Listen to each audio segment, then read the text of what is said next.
नमस्कार, शब्द साची विंध्य के इस समाचार बुलेटिन में आपका स्वागत है। मैं हूं आपके साथ नियाजिया। शुरुआत करते हैं हेडलाइन से। रीवा में उत्साह और परंपरा के साथ मनाया गया दशहरा। रीवा कलेक्टर को अध्यापक संघ ने सौंपा ज्ञापन। 5 अक्टूबर को रीवा में मनाया जाएगा रॉयल राजपूत संगठन का स्थापना दिवस। रीवा में राष्ट्र सेविका समिति द्वारा किया गया शस्त्र पूजन। रीवा में करंट लगने से हुई युवक की मौत। ट्रक की टक्कर से ट्रैक्टर सवार रीवा के 16 यात्री घायल। रीवा में जमीनी विवाद को लेकर चले लाठी डंडे। रीवा में बाइक की ठोकर से युवक की मौत। रीवा में असामाजिक तत्वों ने तोड़ दी डॉक्टर अंबेडकर की प्रतिमा। सतना में सड़क हादसे में 2 की हुई मौत। सीधी में पति ने की पत्नी की हत्या। सिंगरौली में रिश्वत लेते गिरफ्तार हुए चिकित्सक और पर्यवेक्षक।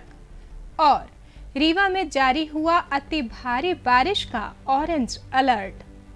जादू देखा है, हम दिखाते हैं। आप सोचिए, हम बनाते हैं। अपने घर या ऑफिस को सजाएं मनपसंद डिजाइन के कस्टमाइज वॉलपेपर्स, ब्लाइंड्स, पेंटिंग्स और लेजर कटिंग से बनी आकर्षक चीजों से। आज ही कॉल कीजिए 7611125428, क्योंकि आपकी कल्पनाओं को पंख देना भी जरूरी है।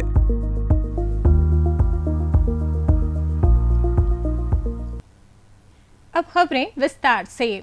रीवा में दशहरे का पर्व उत्साह और परंपरा के साथ मनाया गया। 50 फीट के रावण, 45 फीट के कुंभकर्ण और 45 फीट के मेघनाथ के पुतले का दहन रात 12 बजे किया गया।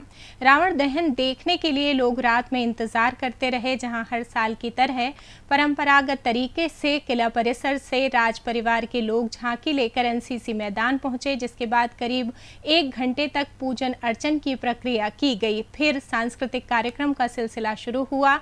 रात तकरीबन 12 बजे रावण दहन किया गया। रावण दहन होते ही लोगों का उत्साह देखते ही बना, जहां सभी लोगों ने भगवान राम की विजय और अधर्म पर धर्म की विजय के जय घोष वाले नारे लगाए। कार्यक्रम को देखने के लिए लोगों की भारी भीड़ पहुंची। देर रात तक लोग रावण दहन देखने के लिए मैदान में टकटकी लगाए बैठे रहे। रीवा जिले के तकरीबन 3 सैकड़ा से अधिक शिक्षकों ने शुक्रवार को कलेक्ट्रेट में अपनी मांगों को लेकर ज्ञापन सौंपा, जिनके संबंध में खुद सिरमौर विधायक के द्वारा शिक्षकों के हित में कलेक्टर से चर्चा की गई। दरअसल जिले के बहुचर्चित शिक्षाकर्मी घोटाला मामले में लोकायुक्त के द्वारा जांच की जा रही थी, जिसमें लोकायुक्त सहित न्यायालय से शिक्षकों को दोषी ही नहीं माना गया। वहीं दोष मुक्त हुए शिक्षक संविलियन की मांग कई बार उठा चुके हैं, लेकिन उनकी मांगे पूरी नहीं हुई, जिसको लेकर आज सैकड़ों शिक्षक कलेक्टर कार्यालय के सामने धरने पर बैठे हुए थे। तो वहीं सिरमौर विधायक की अगुवाई में कलेक्ट्रेट पहुंचकर अपनी मांगों के संबंध में शिक्षकों ने ज्ञापन सौंपा। इस दौरान कलेक्टर के समक्ष शिक्षकों की मांग रखी गई, जिसमें जिला पंचायत सीईओ रीवा एवं सिरमौर विधायक मौजूद रहे। 5 अक्टूबर को रॉयल राजपूत संगठन का 11वां स्थापना दिवस रीवा शहर के मानस भवन में मनाया जाएगा। रॉयल राजपूत संगठन के द्वारा भगवान श्री राम की शोभा यात्रा में राम दरबार की झांकी आकर्षण का केंद्र बिंदु रहेगी। शोभा यात्रा में ढोल, नगाड़ा, यमाल एवं अश्व साथ में चलेंगे। राम दरबार की शोभा यात्रा दोपहर 1 बजे विवेकानंद पार्क कॉलेज चौराहा से निकलेगी, जो कि शिल्पी प्लाजा स्वागत भवन से अमैया होते हुए सिरमौर चौराहे से कॉलेज चौराहा पहुंचेगी। इसके बाद मानस भवन के लिए प्रस्थान करेगी। मानस भवन पहुंचकर शोभा यात्रा का समापन किया जाएगा। कार्यक्रम में उपस्थित विशिष्ट अतिथियों द्वारा शस्त्र पूजन, समाज के शतायु बुजुर्गों तथा मेधावी छात्र छात्राओं का सम्मान किया जाएगा। आमंत्रित अतिथि गणों का समाज के लिए संबोधन के बाद दशहरा मिलन कार्यक्रम संपन्न होगा। आगामी 5 अक्टूबर को रॉयल राजपूत संगठन द्वारा एक जो पिछले 10 साल से एक परंपरा चली आ रही है, शोभा यात्रा की, भगवान श्री रामचंद्र जी की शोभा यात्रा का कार्यक्रम आगामी 5 अक्टूबर को निर्धारित किया गया है। वह कार्यक्रम पूरे समाज, पूरे शहर और पूरे देश को एक जुट में बांधने का एक कार्यक्रम है, एकजुटता का एक कार्यक्रम है। शोभा यात्रा का स्थान जो निर्धारित किया गया है, ये भगवान श्री रामचंद्र जी की शोभा यात्रा है, जो कि स्वामी विवेकानंद पार्क से निकलेगी और शिल्पी प्लाजा होते हुए अमहिया से सिरमौर चौराहा होते हुए कार्यक्रम का समापन आपके मानस भवन में होगा। मानस भवन में शस्त्र पूजन का कार्यक्रम रखा गया है और जो भी हमारे अतिथिगण होंगे, जो हमारे अध्यक्ष हैं, जो हमारे उपाध्यक्ष हैं, जो हमारे मुख्य अतिथि हैं, इन सब का संबोधन का कार्यक्रम भी मानस भवन में होगा। गुरुवार को विजयादशमी के पर्व के उपलक्ष्य में राष्ट्र सेविका समिति रीवा द्वारा शस्त्र पूजन किया गया। शस्त्र पूजन में बढ़ चढ़कर महिलाओं ने हिस्सा लिया। इस दौरान डॉक्टर अर्चना गुप्ता एवं डॉक्टर अंशु केसरवानी समेत राष्ट्र सेविका समिति की 30 महिलाएं उपस्थित रहीं। इस दौरान शस्त्र पूजन का कार्यक्रम रखा गया। समिति में नारी शक्ति को सशक्त करने के बारे में चर्चा हुई। साथ ही जिले भर में घर घर जाकर समिति के बारे में बताने के लिए चर्चा हुई। रीवा जिले के गोविंदगढ़ थाना क्षेत्र में शुक्रवार को करंट लगने से एक युवक की मौत हो गई। बताया जा रहा है कि 24 वर्षीय शिवम विश्वकर्मा सुबह घर में बिजली का तार ठीक कर रहा था, तभी अचानक उसे जोरदार करंट का झटका लगा और वो तार से चिपक गया। घटना के बाद परिजनों ने उसे संजय गांधी अस्पताल में भर्ती कराया, जहां चिकित्सकों द्वारा उसे मृत घोषित कर दिया गया।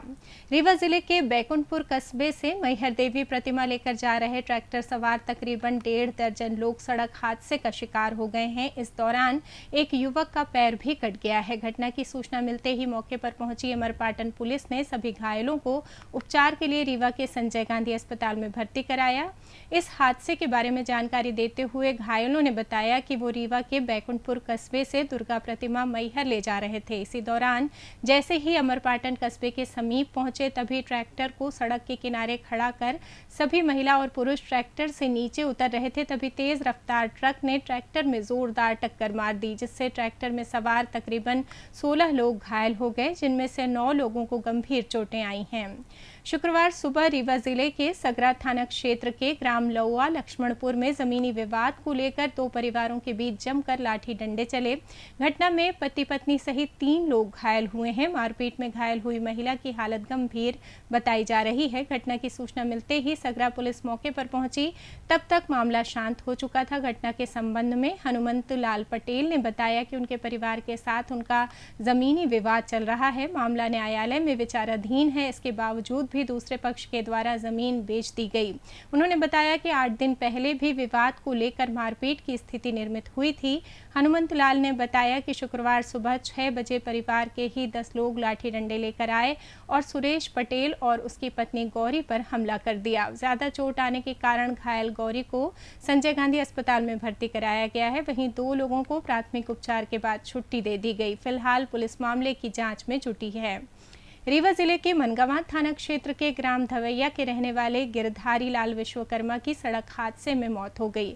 बताया जा रहा है कि मृतक गिरधारी लाल 26 सितंबर को शाम 6 बजे बैकुंठपुर में पैदल जा रहा था, तभी पीछे से आ रहे तेज रफ्तार बाइक सवार ने उसे टक्कर मार दी, जिसके बाद वो गंभीर रूप से घायल हो गया। आनन फानन में उसे रीवा के संजय गांधी अस्पताल में भर्ती कराया गया, जहां उसका इलाज जारी रहा, लेकिन शुक्रवार को उसकी मौत हो गई। घटना के संबंध में मृतक के परिजनों का कहना है कि बैकुंठपुर पुलिस द्वारा बाइक सवार का नाम नहीं दर्ज किया गया है।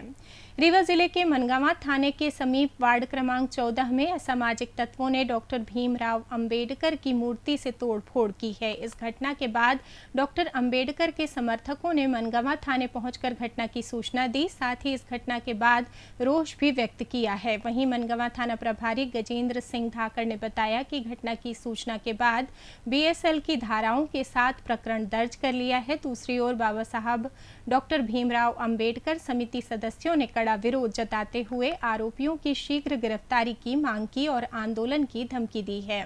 सतना में नागौद थाना क्षेत्र के पोड़ी चौकी के पास गुरुवार देर रात एक भीषण सड़क हादसा हो गया। अज्ञात वाहन की टक्कर से बाइक सवार 2 युवकों की मौके पर ही मौत हो गई, जबकि तीसरा युवक गंभीर रूप से घायल हो गया। हादसा अटरा गांव के मोड़ पर हुआ। मृतकों की पहचान पोड़ी निवासी अनुज कुशवाहा 22 वर्ष और बिट्टू कुशवाहा 35 वर्ष के रूप में हुई है। वहीं घायल आशु चौधरी धीरे भी पौड़ी का ही रहने वाला है। पुलिस के मुताबिक तीनों युवक कुलगढ़ी में दशहरा समारोह में शामिल होकर बाइक से गांव लौट रहे थे, तभी ये हादसा हुआ। घटना की जानकारी मिलते ही पौड़ी चौकी प्रभारी राजेंद्र साकेत पुलिस टीम के साथ मौके पर पहुंचे। घायल को पहले उचेहरा अस्पताल ले जाया गया, जहां प्राथमिक उपचार के बाद उसे जिला अस्पताल रेफर कर दिया गया। दोनों मृतकों के शव पोस्टमार्टम के लिए भेज दिए गए हैं। पुलिस ने मामला दर्ज कर अज्ञात वाहन चालक की तलाश शुरू कर दी है। सीधी के कोतरकला इलाके में दशहरे की शाम पति ने अपनी पत्नी की कुल्हाड़ी मारकर हत्या कर दी। घटना के बाद आरोपी फरार हो गया। आरोपी ने बेटे को फोन कर हत्या की जानकारी दी। इसके बाद उसका मोबाइल स्विच ऑफ हो गया। मृतका की पहचान पूजा कोल के रूप में हुई है, जो अपने पति राजबहोर कोल के साथ कोतरकला में किराए के मकान में रहती थी। पुलिस के अनुसार गुरुवार शाम करीब 5:30 बजे पति पत्नी के बीच किसी बात को लेकर विवाद हुआ। विवाद बढ़ने पर पति ने पत्नी पर कुल्हाड़ी से वार कर दिया, जिससे उसकी मौके पर ही मौत हो गई। पुलिस के अनुसार आरोपी अपनी पत्नी पर शक करता था। सूचना मिलते ही पुलिस टीम मौके पर पहुंची। पुलिस ने परिजनों और आसपास के लोगों के बयान दर्ज किए। कोतवाली थाना प्रभारी कन्हैया सिंह बघेल ने पुष्टि की कि पति ने अपनी पत्नी की हत्या की है। पुलिस आरोपी की तलाश कर रही है और मामले की गहन जांच जारी है। रीवा लोकायुक्त ने शुक्रवार को 30,000 रुपए की रिश्वत लेते हुए सामुदायिक स्वास्थ्य केंद्र चितरंगी के चिकित्सा अधिकारी डॉक्टर अमरजीत सिंह व पर्यवेक्षक राजकुमार बैस को गिरफ्तार किया है। इन दोनों ने फरियादी ग्राम बगैया निवासी फूलमती सिंह से पीएम रिपोर्ट में सर्पदंश से मृत्यु होने का कारण अंकित करने के लिए 1 लाख रुपए मांगे थे। इस शिकायत पर कार्रवाई करते हुए रीवा लोकायुक्त ने सामुदायिक स्वास्थ्य केंद्र में ही दोनों को पैसा लेते पकड़ा है। इन पर लोकायुक्त ने भ्रष्टाचार निवारण अधिनियम के तहत मामला दर्ज कर लिया है। बता दें कि शिकायतकर्ता द्वारा 30 सितंबर को लोकायुक्त कार्यालय रीवा में शिकायत आवेदन पत्र प्रस्तुत किया गया, जिसमें उसके पति जयपाल सिंह की मृत्यु माह जून में सर्पदंश के कारण हो गई थी, जिसकी पीएम रिपोर्ट में सर्पदंश लिखने के लिए डॉक्टर अमरजीत सिंह और राजकुमार बैस द्वारा कुल 1 लाख रुपए की रिश्वत की मांग की गई थी। मुआवजा राशि प्राप्त होने पर आरोपियों द्वारा रिश्वत की मांग की जा रही थी। इस शिकायत पर लोकायुक्त पुलिस अधीक्षक सुनील कुमार पाटीदार द्वारा सत्यापन कराया गया। शिकायत सत्यापन के दौरान आरोपियों द्वारा रिश्वत की मांग करना पाया गया। इस पर लोकायुक्त ने कार्रवाई करते हुए शुक्रवार को दोनों को रिश्वत लेते हुए पकड़ा। बात करें मौसम की, तो शुक्रवार को मध्य प्रदेश के कुल 17 जिलों में भारी या अति भारी बारिश का अलर्ट रहा। मौसम विभाग ने रीवा, मऊगंज, सीधी और सिंगरौली में अगले 24 घंटे के दौरान जोरदार बारिश होने का अनुमान जताया है। स्ट्रॉन्ग सिस्टम की एक्टिविटी 4 अक्टूबर को भी बनी रहेगी। मौसम वैज्ञानिकों का कहना है कि पूर्वी और पश्चिमी हिस्से में डिप्रेशन और डीप डिप्रेशन एक्टिव है, वहीं 2 साइक्लोनिक सर्कुलेशन एक्टिव हैं। इनमें से एक साइक्लोनिक सर्कुलेशन सिस्टम एमपी के पूर्वी हिस्से के ऊपर एक्टिव है। मौसम विभाग ने रीवा, मऊगंज, सीधी और सिंगरौली में अति भारी बारिश का ऑरेंज अलर्ट बताया है। अब जान लेते हैं रीवा में होने वाले कल के कार्यक्रम के बारे में।